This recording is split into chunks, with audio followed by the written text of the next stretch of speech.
bibili na siya ng gamot na pinabibili ni Katrops. Yan, tapos bibili na din tayo ng gasolina. I-stock na natin sa bodega para hindi na lang natin hawak yung pera.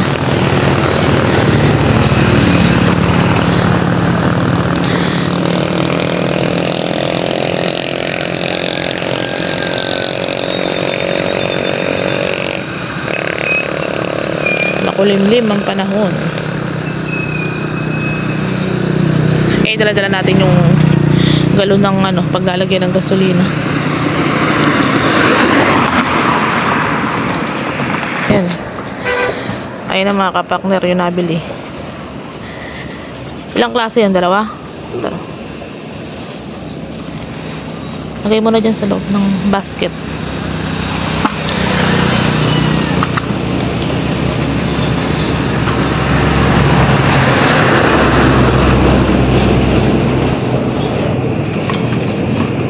Yan. Ako mga kapakner, bali dito na nga tayo sa bukid. Etong gamot na to, talaga nito 1.3. Binili natin to para sa baba. Yan, may resibo naman. Tapos ito, binili tong dalawang gamot na to is 1.2.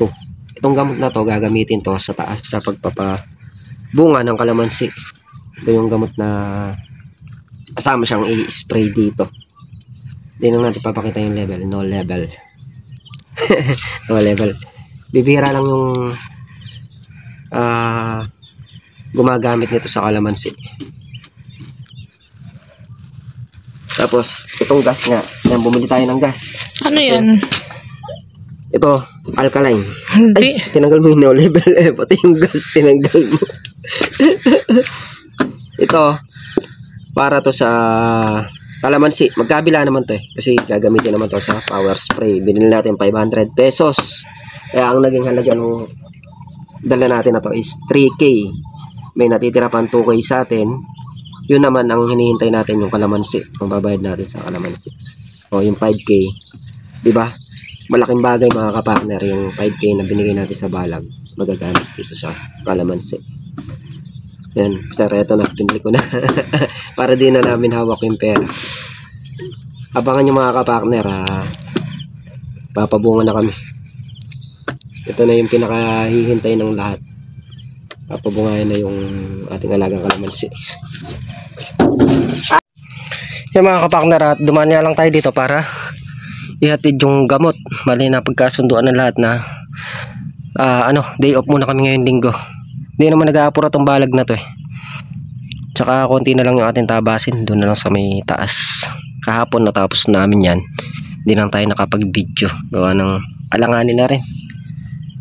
Nagpunta si Ma'am Ling kahapon din eh. Yan, nayari na nga namin kahapon yon. Tapos pag-usapan nga na day off namin linggo. Pagka naman maraming trabaho, hindi naman kami nakapag-day off ng linggo eh. Pagka konti lang ang trabaho, doon lang tayo nagde-day off. Kailangan din ng pahinga mga kapakner. Ayan na yung ating sitaw. Hulip lang to eh. Ay huling tanim to eh. Nung nilinis ko pa yung balag nun na to, kaya nahuling tamnan to. Hindi nakakasabay nung kabila.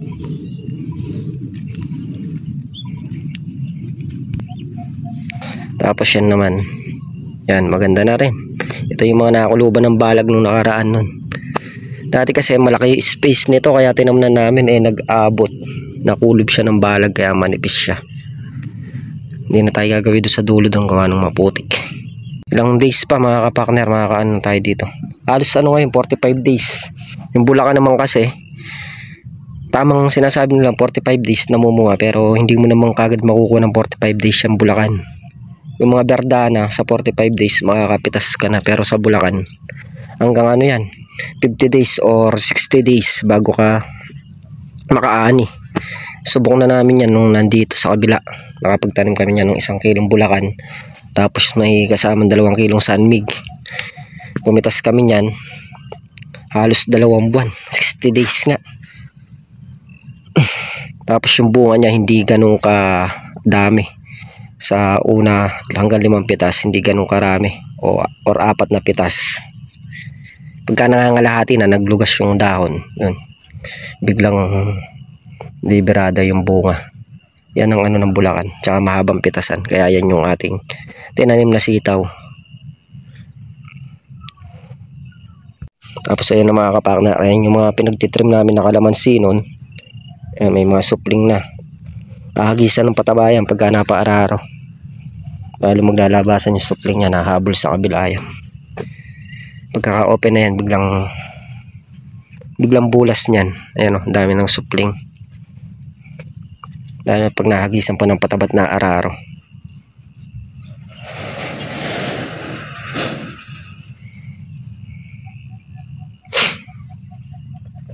Ito na pinakahihintay natin. Yan nga, pagka nahuli pa nyo mga kapakner, di ka man mainip. Halos 1 year, makikita nyo na yung laki ng inulip namin. Mabilis lang yan. Sayang kasi yung bakante. Ganon din, mag-i-spray ka, magdadamo ka, magpapatubig ka. Kung may mababakante, sayang yung space. Na nga pala yung kalamansi namin dito sa may tabing saging. Yan, maganda na dito mga kapakner. Parehas lang dito naman sa unahan. Halos pumarehas do sa unahan. Tsaka itong gitna na to maganda na rin.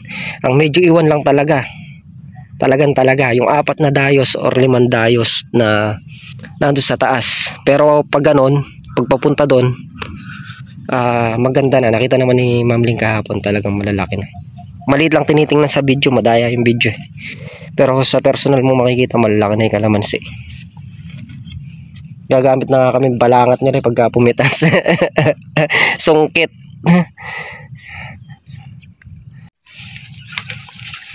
Pakita natin. Yan, bumagsak yan eh. Naalagaan natin sa scatter. Yung iba niyan, yung iba hindi na. Yan o. Yung mga bungang puno na. Ayun o. Wow, laki o. Oh no. Bungang puno. Yan o. Diba?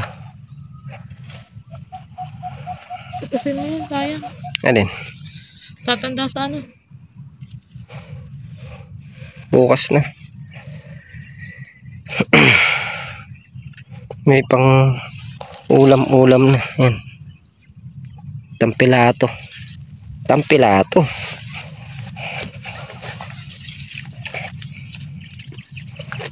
Ito na yung kalamansi. Yan, ito pag tinrim natin to dito. Yan.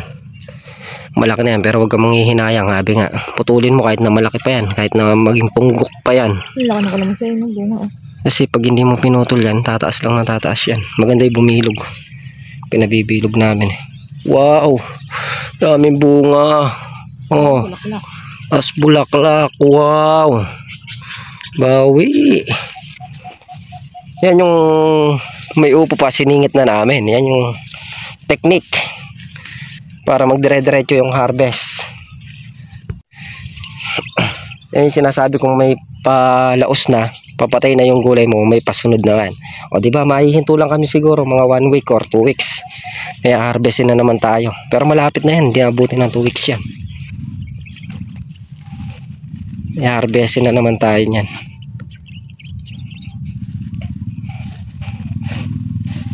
Ito sa inyo yung mga kanyunan na yan, oh. Dami. Oh. Daming pamulaklakan. Good morning mga kapakner. Yan nga yung kadugsong ng video natin kahapon. Ano yan? Lunis na naman. Bakbakan na naman sa trabaho.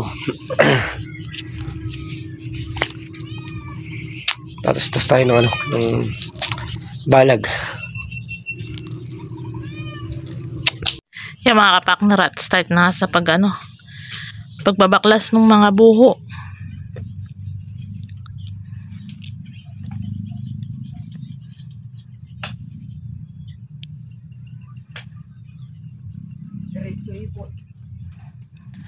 Diretso ipo na daw para mabilis yung hindi mo na hakutin, hindi mo pa iisa-isahin.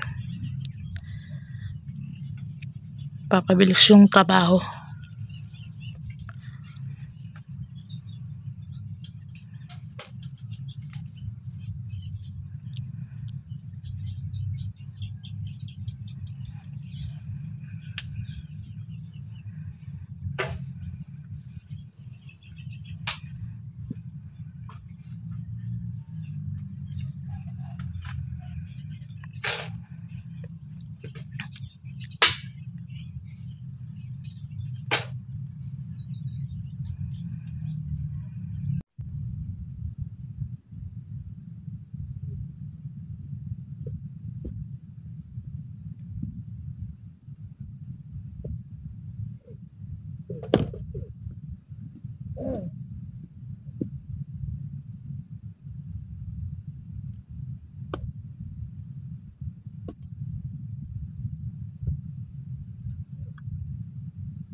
So yan mga kapakner, at magluluto na nga tayo ng pananghalian. Bali, ang lulutuin natin ngayon ay pinangat na tilapia. Pagkakaiba lang ng pinangat na tilapia natin mga kapakner, wala siyang wala siyang bunga ng sampalok. Gawa ng mahal yung bunga ng sampalok. 150 kilo. Yung isang ganyan na 35 pesos na. Kaya ang ilalagay na lang natin ay yung sinigang mix. Ayan. Meron tayong tilapia. Tapos maglalagay tayo itong saging na saba. Para pumuti yung sabaw niya. Tapos ay naghiwa tayo ng sibuyas, sili. Ayan. Pailalim natin yung yung saging na saba. Mga kapakner. Ayan. Hinugasan natin yun. Madagta lang talaga yung saging. Yan yung saging na pinaghirapan ko. Pinaghirapan ko akyatin. Paksiw yan. Pinangat nga. Ulit mo Yan, maglalagay tayo ng tawag nito? Asin.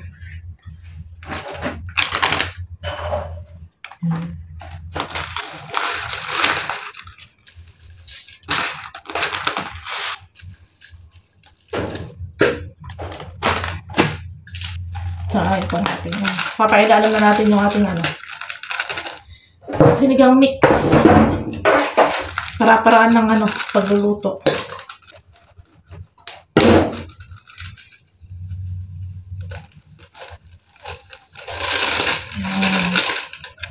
Tapos, lagyan na natin yung ating tilapia. Tapos pala, bumili tayo ng pechay. Para may dahon. Ang ating pinangat.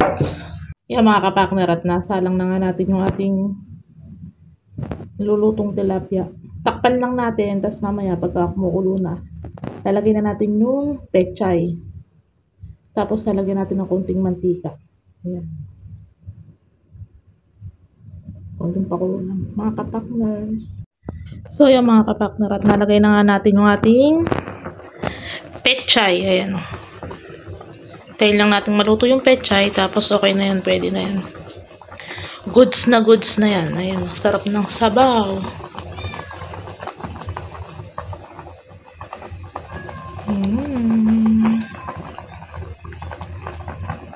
Yan mga kapakner, at nakatapos ng kumain si kapakner. Back to work na naman.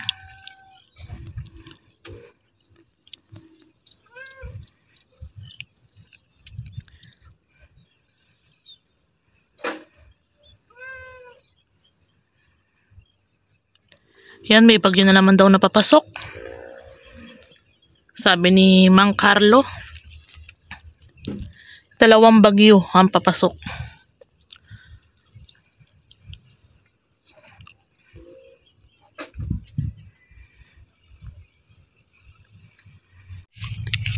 Yung mga kapakner, at huminto nga ako sa huminto muna kami sa pagbabaklas ng balag. Gawa nagtanggal kaming alambre din sa may tulo. At papa-stable nga. Andin na rin yung nag-i-stable. Nagsimula na.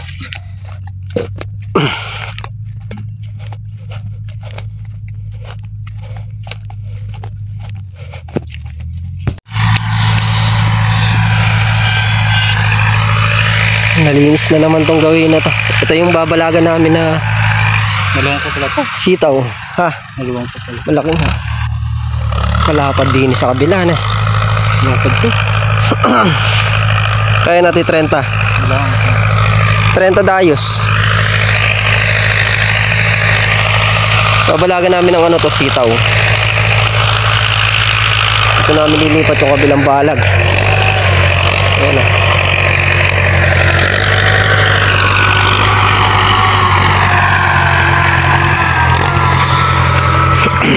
Bibilang si paring Carlo.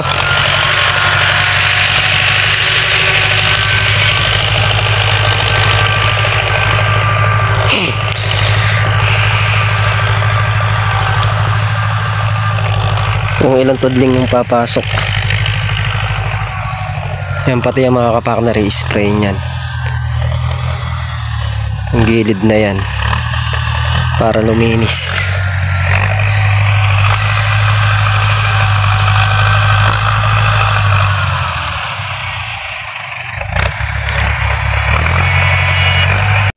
Ayun, may hindi pa kami nakitang alambre. Hinihila ni paring Carlo. Padiretso yung ginawang ano, tapos sa halangan yan para luminis ng kaunti.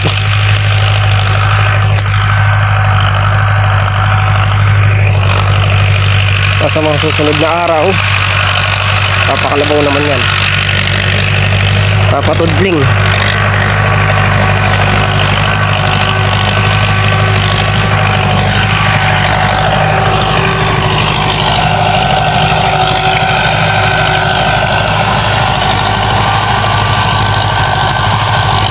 Maluwang pa ito mga kapakner. Yung lote na to, bali ang papasok na dais dito, tulos, tudling pala 28 tudling, pero ang matatamnan lang una 14, kasi yung 14 dayos may tatanim kami.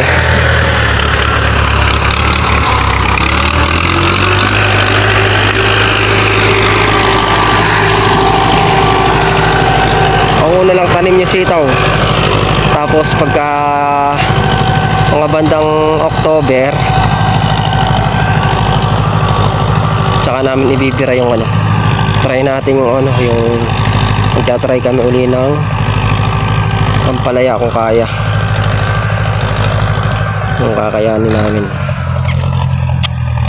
Testing tayo mga kapakner para ano, try lang ng try.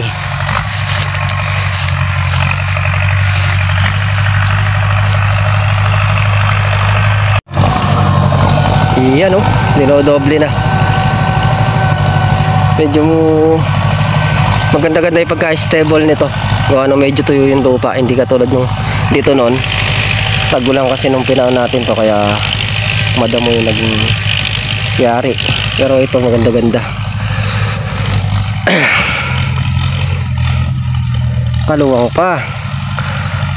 Yung sa may kubo na ngayon, hindi pa natin inaalis sa ngayon. Gawa ng marami pang ano, alambre dun.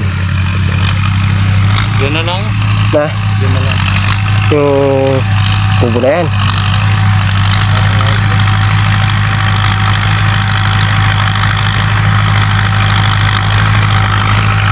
Bakit? Hindi naman sagabal dyan.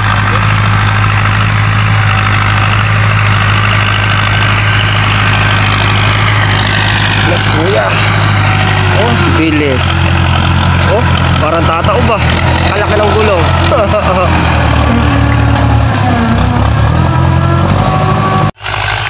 Yung mga kapartner at patapos na nga. Yan o, ganda ng pagka-stable.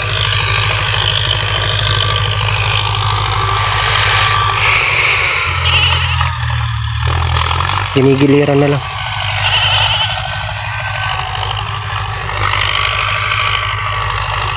Konti na lang at mayayari na. Scatter of sand din. Nag-ano siya. Cultivator naman siya sa may upo. Tapos kaya rin nga natin dito mga kapartner. Mag-ano na kami. Babaklas na kami ng balag doon. Inuna lang namin yung mga alambre kanina. Gawa ng i-stable nga. So ngayon na stable yan. Hayaan muna nating nakayangyang na ganyan. Tapos pagkayari namin sa balag, saka natin ipakakalabaw. Bago namin kilusan to, kailangan niya rin yung balag para hindi magsapin-sapin yung trabaho namin. Kahit September na tayo makatanim dito, okay na. Yan, natapos na nga. Dalawang paraan lang pala. Pero yan, maganda-ganda na yung pagkaka-stable nila. Kayang-kaya ng tudlingan ni Mamboy ng matutudlingan ni Mamboy ng maayos.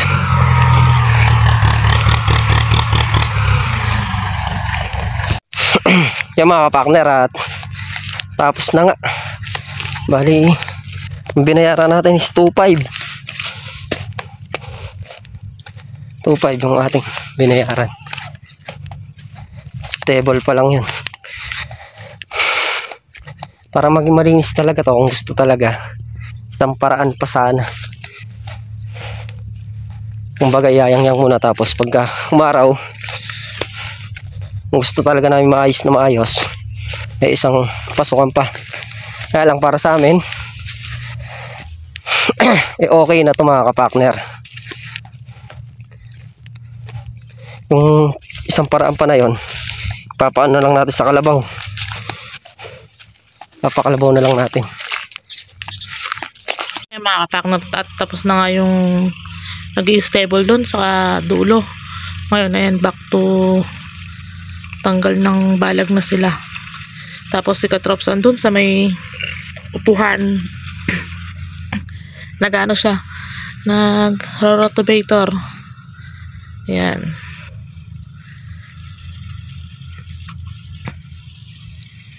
Habang ano pa, anong oras pa lang, 2:40. Ayan, sasamantala sila sa pag ano ng trabaho para matapos. Yung mga kapartner, bali hapon na naman nga, eh pahinga na, gawa ng bukas bakbakan naman sa trabaho. Ayan yung nagawa natin. Yan, natanggalan natin buho yan. May natira pang konti doon, natanggalin. Tapos dito pa sa kabila, hindi tayo nakapagpuskus. Nagtanggal kami na dito, gawa ng lumipat kami doon sa may dulong balag. Nagtanggal kami ng mga alambre. Tapos yun nga, pina-stable na. Kaya bukas dito ulit tayo gagalaw para matapos na yung balag. Mga 1 week pa siguro. Kasi pa ano-ano na lang trabaho namin dyan. Pasundot-sundot na lang pagka nasabay ito mag-spray. Dito tayo. Kumbaga, singit-singit na lang. Hindi naman natin minamadaling maitayo yung balag natin doon. Kumbaga, singit-singit lang. Kaya may time tayo doon, kaya naman itayo ng mabilis yun. Mga kapartner, yan nga po yung kaganapan ngayong araw. Muli po, thank you po sa suporta. Tiwala, ingat po ang lahat, and God bless. Bye-bye.